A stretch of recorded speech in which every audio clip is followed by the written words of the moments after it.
Welcome to the Deal Flow podcast. Ryan over here. As always, podcast is hosted at 5wide.biz if you want the newsletter. Um, and I just released one. Today is Friday, January 26th, talking about my thoughts on buying versus building, which I have a new book I'm working on coming out about that. But you're not here to hear me. You're here to hear my guest. Josh, it's good to have you on the show. Maybe do a quick introduction and let's get into literally everyone's favorite topic in the world. Yeah, absolutely, Ryan. Well, thank you so much for having me here on the show. I'm really excited to be here. A little bit about me in general. I am the shareholder of the law office of Joshua A. Lowenthal. We are a remote or virtual law office serving clients nationwide. And specifically, what I do is I work with small business owners in helping grow and scale seven-figure business empires at the end of the day. And I do that through holdco planning, tax planning, business, governance, M&A, you name it. That's a lot of what I touch in my day to day. Okay. I would like to get to Holdcos. I don't know if we can. Maybe I can get you on a future date because Holdcos was the buzzword. I guess maybe 2 years ago, it was like all over Holdco. And I'm not opposed to it. Obviously, Absolutely. that buzzword has died down just a hair. Yeah, So yeah. if we can spend some time on that, maybe at the back end, but let's talk about maybe. And when you're saying you said seven-figure business, you're talking about top line revenue, EBITDA. What's that? Seven Yeah, figure. so really I'm talking about top line revenue here. So when I think of a business owner that is has say two platform companies, they are the sole shareholder up on top of you name it, a C corp, S corp, LLC that kind of is owns these entities underneath, that the total aggregate group is doing seven plus figures in total gross revenue year in, year out. Okay, very good. So let's start with maybe getting into the acquisition space. And I kind of I think I put this somewhere the other day that being a business owner is a career path. Like that is your career. If you want to be a business, that is a career path, right? Yeah, no, absolutely it is. It doesn't mean that you don't have to do work. It just means that you choose to be in the company from that spot. Okay. Most people are either W-2s or 1099s trying to make their living, and they go into this space. Let's just give maybe some of the early things that you see, whether that's dealing with, I saw a debate last night over buying equipment through the purchase and stuff. So, what are some of the maybe sticker shocks that you try to avoid letting people know, hey, you're going to go buy a business, three to four things that you probably didn't know about that you need to think about, right now?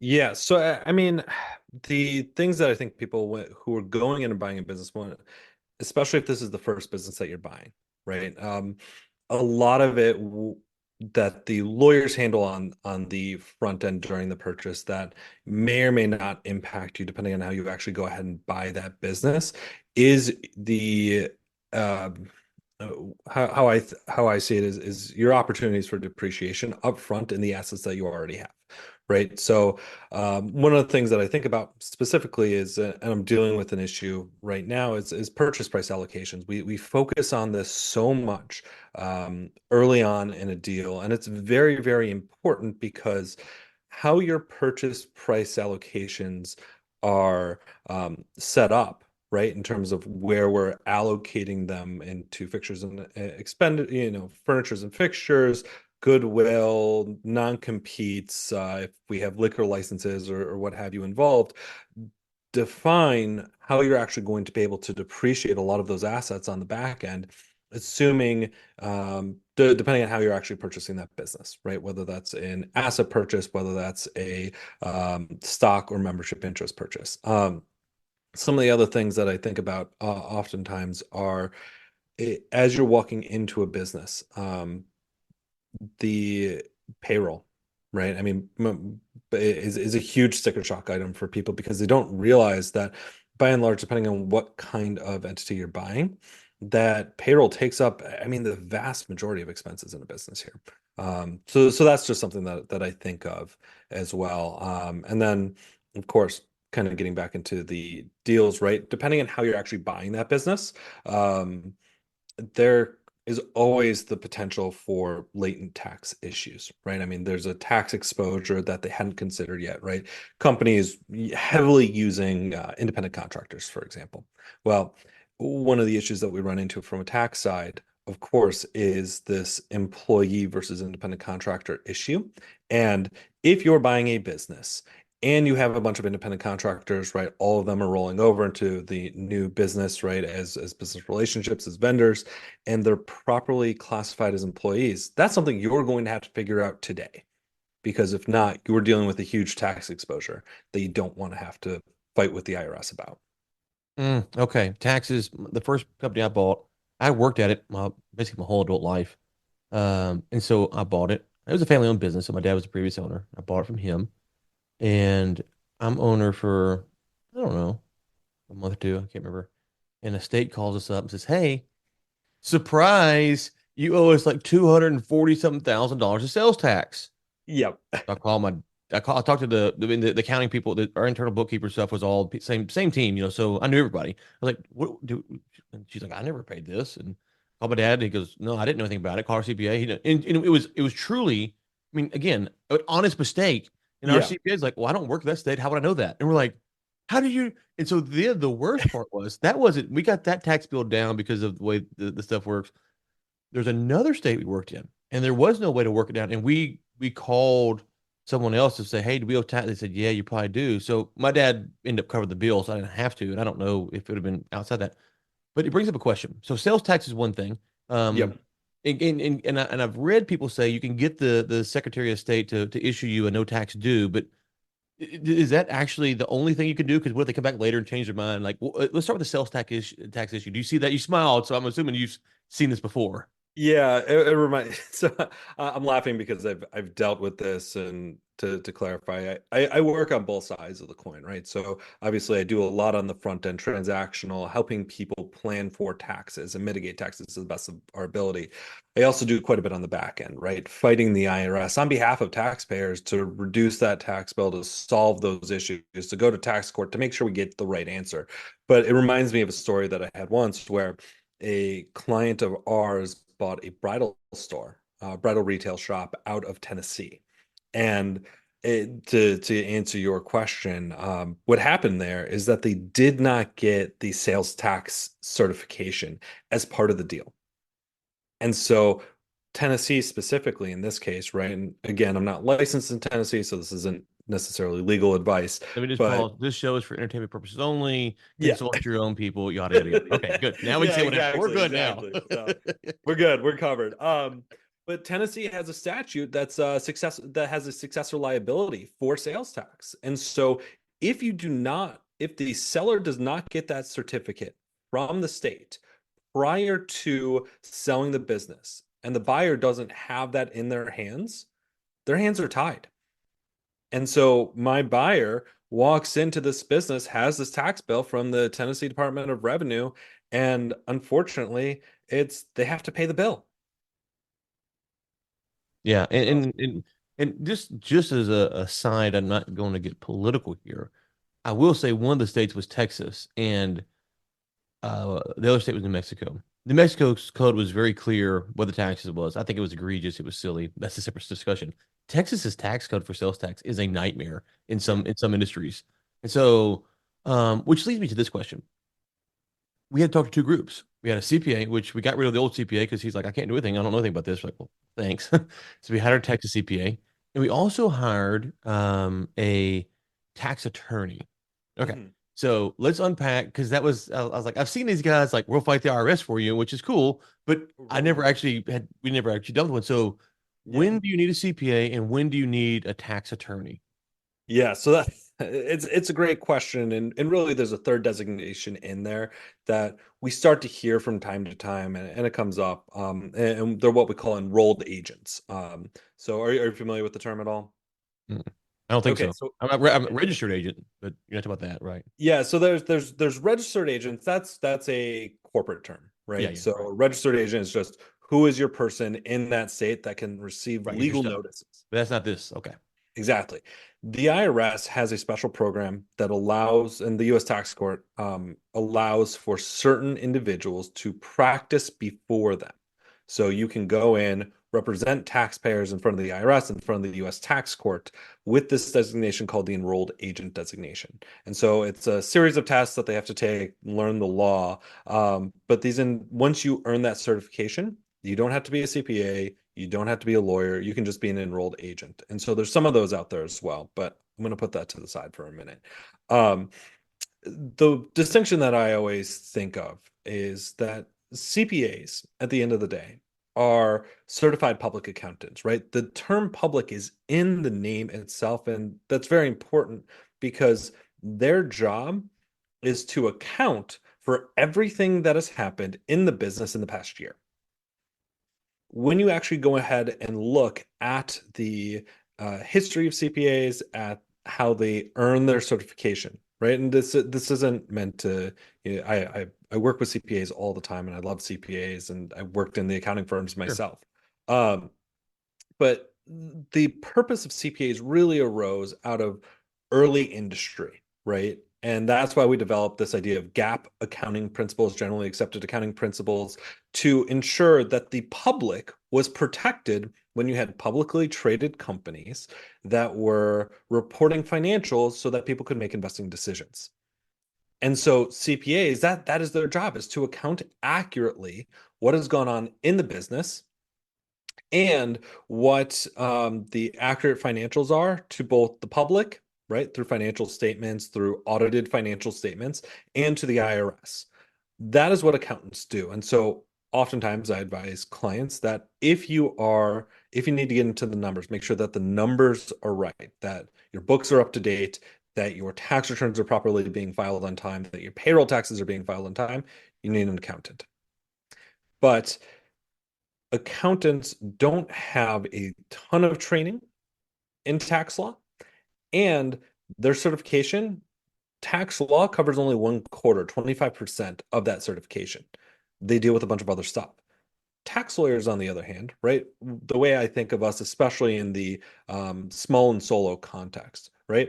At the end of the day, we're business attorneys on steroids because we have business experience, right? We advise clients on business related matters, occasionally security related matters. We do a lot of the M&A, but we also can put on the tax hat and understand the intricacies of the tax code, which every year gets longer and longer, right? I mean, now these days, I think the tax code is something like 9,000 pages of statute, and that doesn't include regulations, which how that works, I mean, just quickly, is that Congress passes a law, that becomes tax code, and then IRS comes in and begins enforcing it. Well, IRS is a part of the Department of Treasury. Department of Treasury actually gives us additional guidance on how to interpret some of these laws that get passed. Oh, don't get me started. Yeah, yeah, right. You and I both, and I love this stuff. Yeah, well, yeah, exactly. And I do think you bring up a good point there. The CPA that we worked with was quite clear, like, hey, the new CPA we hired that was for Texas was like, hey, I don't want to talk about New Mexico. Like, you need to go to New Mexico. And we talked to someone in New Mexico, like, hey, this is what we think you can do, but you need to talk to an attorney. And it was a tax attorney. And I think that the tax attorney spot, at least where I've come from, is kind of diminished, right? It's kind of and to your point, it's not to say the CPAs are good or bad or whatever. It's just to say that that's not probably their function. We've kind of blended the CPA as the tax fighter, and it's like, well, that's probably not the best use of their time or yours as a business owner. Right, right, absolutely. So, I mean, a quick story from a recent deal that I worked on. Okay. I worked alongside the CPA to make sure that we got to the right result. But effectively what happened was is that I had a client, private equity client here in the US buying a foreign SaaS company. And so once the deal was closed, they wanted to inbound, right? Move the foreign SaaS company that they just acquired into the US. Now, the CPA is going to run the numbers. They're going to make sure that all the accounting looks right, that all the tax returns are filed, and what have you.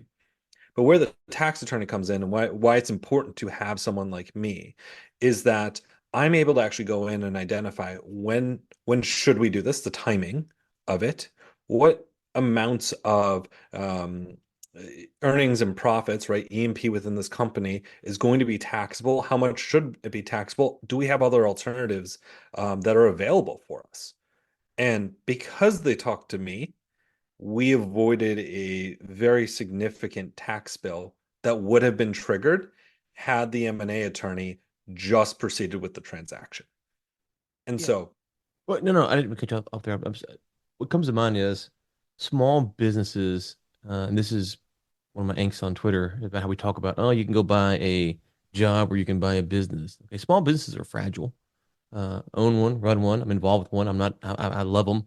right, But I'm also honest about them. They're fragile.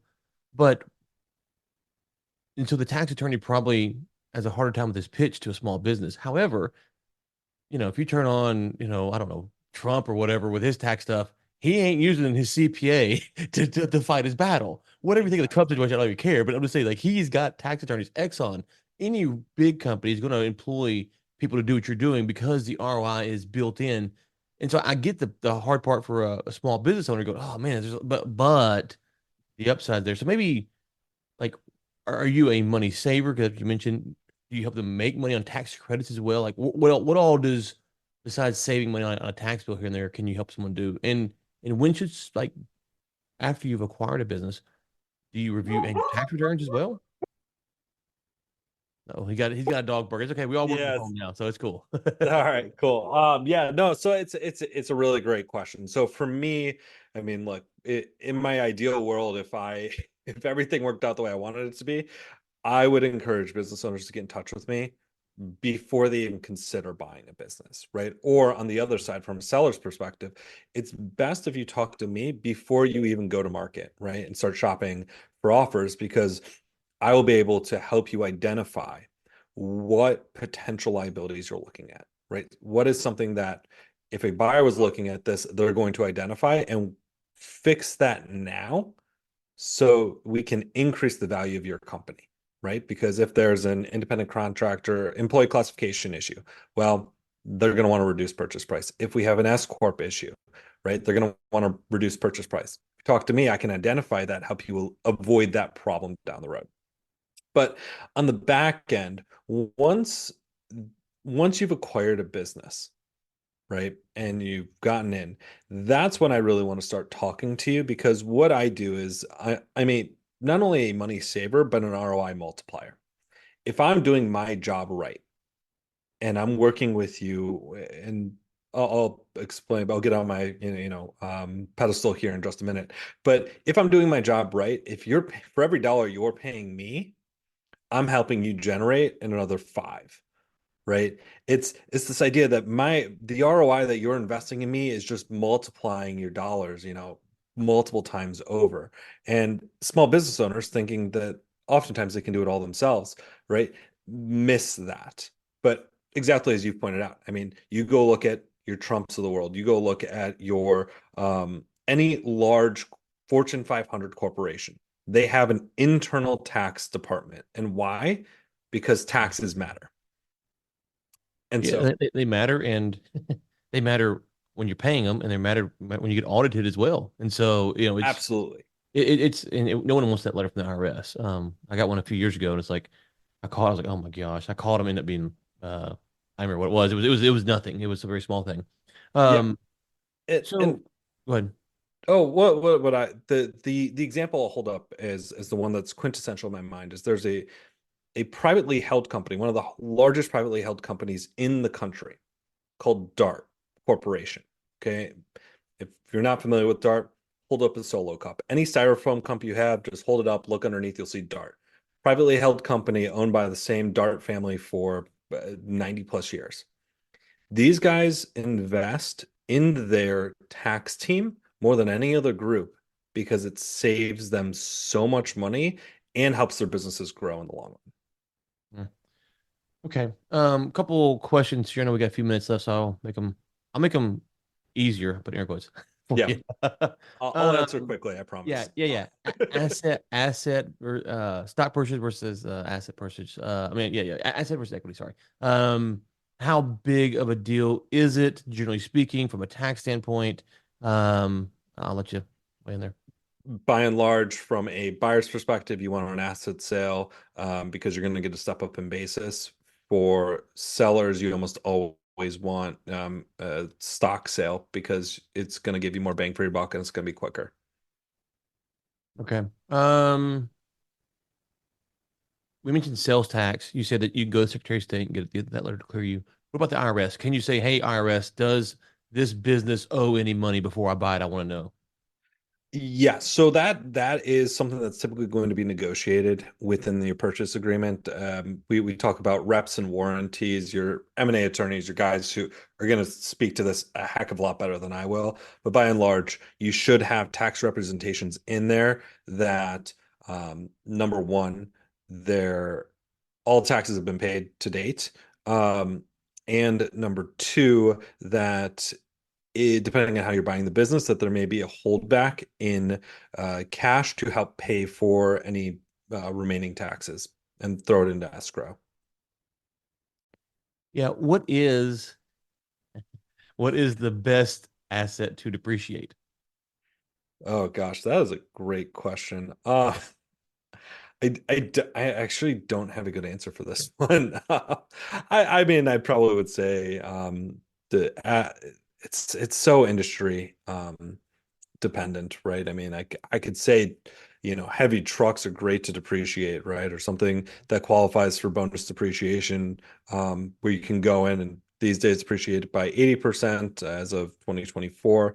But some talk that we're bumping bonus up again, would be I would say anything that qualifies for bonus depreciation is the best asset to depreciate. Okay. Um, Biggest mistake that you see that people could avoid without calling you. Like if they just did this simple thing, they wouldn't have to call you. I'm not trying to cost you business here, but you got No, no, no. free advice, they'll call you later. Of course. So from a I'll talk from two sides. Number one, from the individual side, file your taxes. I don't even care if you can't pay your taxes right now. Mm, File your mhm. taxes is mistake number one. From a business side, the simplest thing you can do if you're running a business that relies heavily on contractors, keep track of all of the payments to those contractors. It is a huge mistake that I see with small businesses, and it costs them hundreds of thousands of dollars in deductions every single year. Mm. Holdcos, we got about 2 minutes left. So holdcos do you really need a holdco? Let me start that. Do you really, or when do you need, okay, do you need one and when do you need one? Yeah, so the salesman in me will tell you, let's set up a hold code now. But that's just because I love them. Overall, I think it creates a lot of simplicity. But in the vein of simplicity, I would actually say that get your first, either buy your first company, start your first company, start making money first.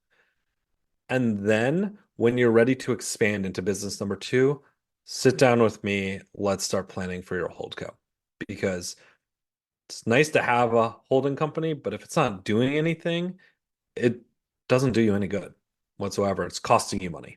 Yeah, it's costing you money, and I don't know the legal implications, but I know that certain companies, if they're not functioning, can lose their corporate veil and all that stuff. So that's probably a potential there too. I don't know. Talk to an attorney, figure all it out. Yeah, yeah, Yeah, yeah. yeah. So the final question on Holco's, you'll see people on Twitter who they have 3 businesses, 4 businesses, they have a Holco. But I see a lot of people who have their feet in multiple businesses. Is it good to have a Holco if you're like a partner in 6 or 7 businesses? Just to Yes. Yeah. It does make a lot of sense that if you, and what I tell people is, look, if you're talking to somebody and they have equity in 3 or 4 different businesses, they have bank accounts across like 5 or 6 different banks, the whole thing is a tangle, a web, right? Of we're not sure what equity is where and who's doing what and what you own.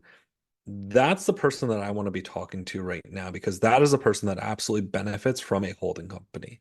Because what a holding company does is help detangle a lot of those links across the board and creates a simple structure that allows you to manage everything.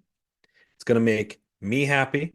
It's going to make your accountant happy because now we've streamlined where all the money is flowing. We've streamlined the tax filing obligations. As a result, we're saving you money on taxes and saving you money on compliance because you're filing one or two tax returns instead of having multiple K1s coming in and it just being a nightmare. And then finally, one of the things I don't do a lot of, but your estate planner, right? The guy who drafts your will and trust will also thank you because by creating a holdco, we're now also planning around probate, right? So when you die, you go through a process called probate, which is retitling of all your things. If everything's kind of structured under a single entity, it makes the process of probate so much more simpler, or we can potentially avoid it entirely. Okay, great. This has been a great podcast. I'm sure some of this is if you're in the space, you're like, yeah, I've heard this before, but every time I hear something, I'm like, oh yeah, I forget about it. It's so much for the tax code. So where can people find you? I know we connected on Twitter, so I know you're on Twitter. Yep, Is that where we're pushing people to? Anywhere else? yep. So I'm on all the socials. You can find me on my website, joshualowenthal.com. You can also find me on LinkedIn or Twitter at Joshua Lowenthal. Yeah, so I'm really thankful to be here, Ryan. So thank you so much for having me on today. Yeah, it's a pleasure, and hope to get you on again in the future. Absolutely.